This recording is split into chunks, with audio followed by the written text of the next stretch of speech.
Assalamu alaikum 7th class. Today's topic is anaerobic respiration in plants. Last we discussed about respiration and its types, that was aerobic and anaerobic. Now we will discuss about anaerobic respiration in plant. Plant cells can respire anaerobically if they need to. Instead of being broken down completely into carbon dioxide and water, glucose breaks down into ethanol and carbon dioxide. Ethanol is a sort of halfway stage between glucose and carbon dioxide and water. As you know that during aerobic respiration, glucose is broken down with the help of oxygen into carbon dioxide and water with the release of large amount of energy which plants and other organisms use for its activity. There is a mid stage in anaerobic respiration in which glucose is not completely oxidized into carbon dioxide and water. Instead of it make ethanol and carbon dioxide with the release of energy. The energy which is released during anaerobic respiration is less in amount as compared to the aerobic respiration.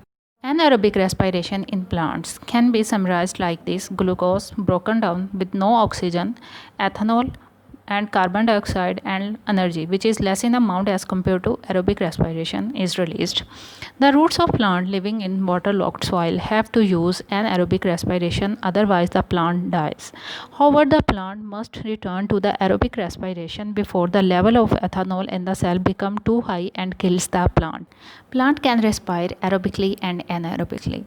The roots of plant living in waterlogged soil have to respire anaerobically because at that condition water level is very high, so plant respire anaerobically, and it is necessary to return to aerobic respiration because during anaerobic respiration ethanol is produced in the plant body which is a harmful for plant. If it ethanol's level become too high, it can kill the plant because plant cannot survive in this condition when there is too much ethanol in their body.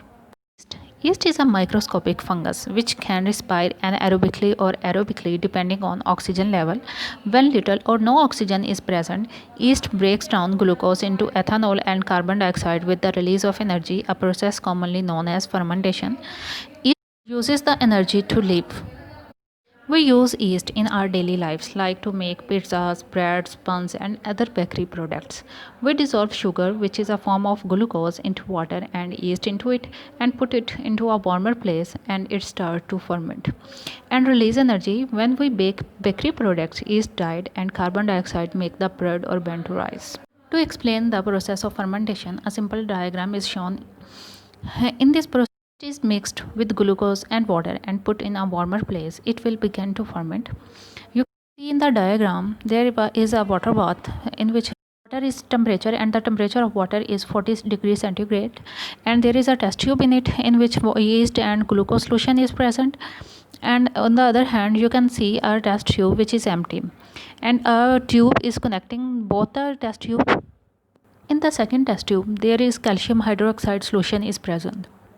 As the yeast broken down the glucose, it released carbon dioxide, which moved toward the second test tube through the tubes.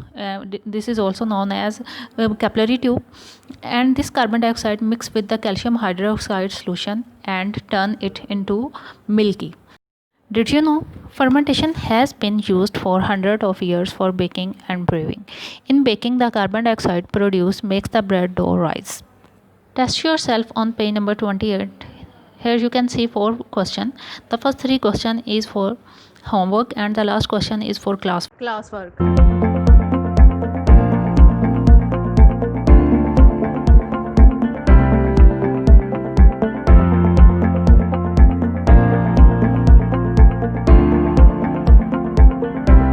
Gas exchange in plant. Gases diffuse through stomata into the spaces between the cell of the leaves. From these spaces, the gases diffuse into and out of the surrounding cell. Basically, the stomata are the site where gaseous exchange occur. Stomata are the tiny pores present on the surfaces of leaves. Basically, they are present on the lower surface of the leaf. From here, air and enter into the plant cell, and after the exchange of gases, it also expel from these pores. Gas exchange into plant is complicated by the fact that during daylight, plants carry on respiration and photosynthesis at the same time. During daytime, two reactions occur in plant: photosynthesis and respiration. During photosynthesis, plant use carbon dioxide and water and produce glucose and oxygen. and energy is needed for this reaction, and this energy is provided by the sunlight. But photosynthesis only occur during the daytime because sunlight is present only during daytime. But at night, respiration is occurring in plant because there is no sunlight. That's why photosynthesis stops and respiration occurs in plant all the time. Remember the word equations for photosynthesis and respiration. For photosynthesis, carbon dioxide and water is converted into glucose and oxygen, and energy is needed for this reaction. During respiration, glucose is broken down with the help of oxygen, and carbon dioxide and water is released, and energy is also released during this procedure. And this energy is utilized by the plant for its activity. Notice that respiration equation is the opposite of the photosynthesis equation. Between them, respiration and photosynthesis keep the level of oxygen and carbon dioxide in the air steady, because during photosynthesis carbon dioxide is used and oxygen is released, but during respiration oxygen is used and carbon dioxide is released. All the living things on earth respire, so respiration goes on all the time, day and night. However, because plants need light for photosynthesis only happens in daylight. So to keep the balance, there must be more photosynthesis than respiration during the day. At night there is more respiration than photosynthesis. The graph shows how this works.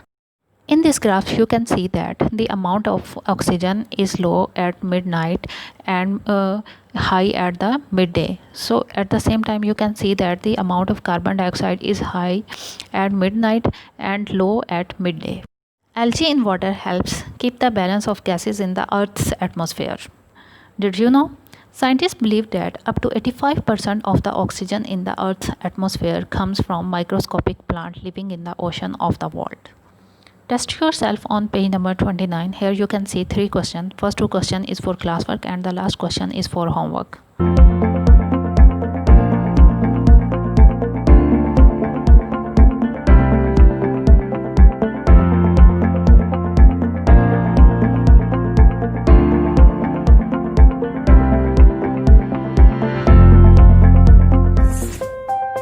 Exercise on page number 30.